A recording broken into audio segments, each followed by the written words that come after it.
بسم اللہ الرحمن الرحیم۔ ٹرسٹ کی جگہ پر قبضہ کرنے والوں کا حکم اور خالی کرانے کا طریقہ۔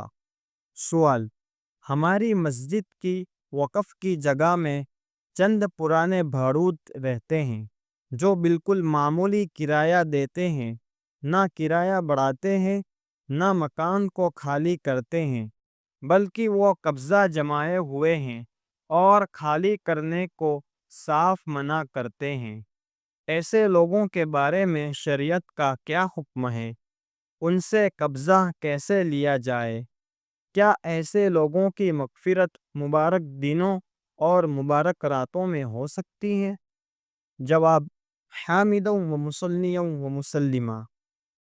یادگار سلف عارف باللہ حضرت اقدس پیر و مرشد مفتی احمد صاحب خانپوری دامت برکاتہم اسی قسم کے ایک سوال کے جواب میں لکھتے ہیں کہ وقف کی مالکی کی جگہوں پر کرایہ داروں کا سرکاری قانون سے فائدہ اٹھا کر قبضہ جمانا اور اس کا باقاعدہ جو بازاری کرایہ چلتا ہے وہ نہ دینا اور پرانا کم کرایہ دیتے رہنا اور ٹرسٹیوں کو پریشانی میں مبتلا کرنا سخت گناہ کا کام ہے، اور وقف کی ملکت کا یہ ناجائز فائدہ شریعت کی روح سے غصب یعنی زبردستی ناجائز قبضہ کہلائے گا۔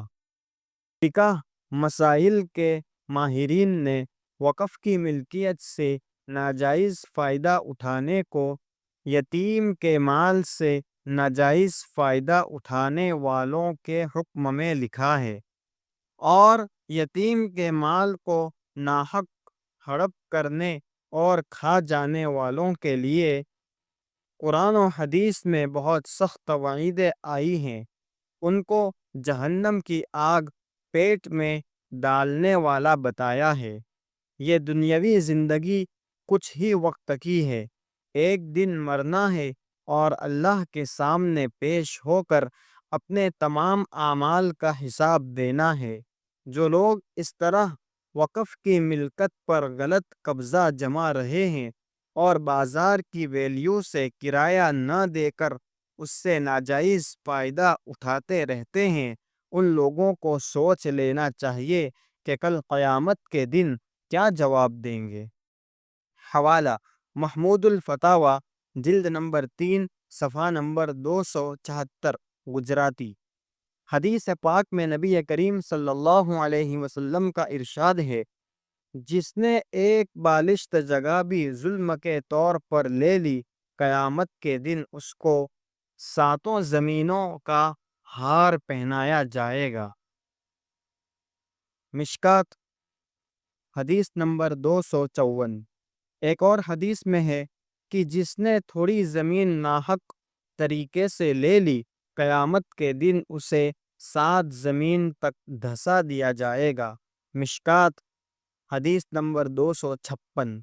ایک اور روایت میں ہے کہ جس نے ناحق طریقے سے کوئی زمین لے لی، اس سے میدان حشر میں اس کی پوری مٹی اٹھوائی جائے گی۔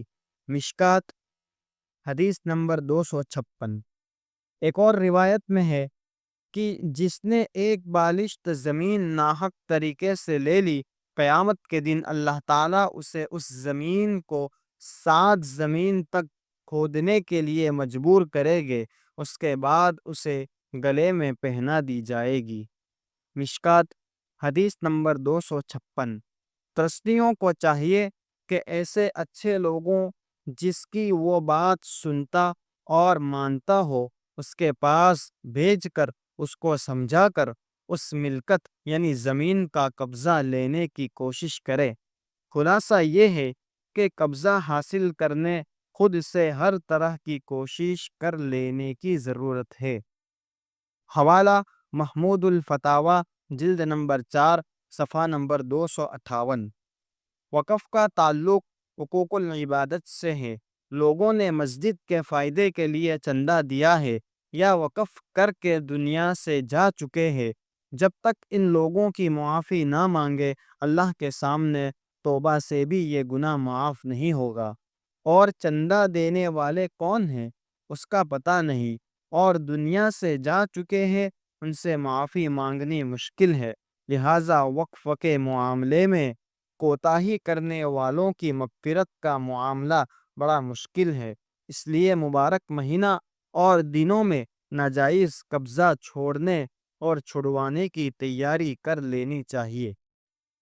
نوٹ: وقف 2013 کے نئے قانون کے مطابق جتنا بھی پرانا بھروت ہو، اس کی پگڑی لی ہو یا ہمیشہ کا قرار کیا ہو تو وہ اب معتبر نہیں۔ وقف ٹریبیونل کورٹ اس کے خلاف کیس کر سکتی ہے اور قانوناً اسے خالی کرایہ یا نیا بازاری ویلیو کے اعتبار سے کرایہ دینا ضروری ہوگا۔ قانون آنے کے بعد کئی لوگوں نے اس طرح کرایہ بڑھایا یا خالی کرا لیا۔ الحمدللہ، واللہ مفتی اعلم عمران بالصواب۔ اسماعیل میمن حنفی، استاد دارالعلوم رامپورہ، سورت، گجرات، انڈیا۔ اس جیسے مسائل کو حاصل کرنے کے لیے ہمارے اس چینل کو سبسکرائب کریں اور زیادہ سے زیادہ لوگوں کو شیئر کریں۔ السلام علیکم ورحمۃ اللہ وبرکاتہ۔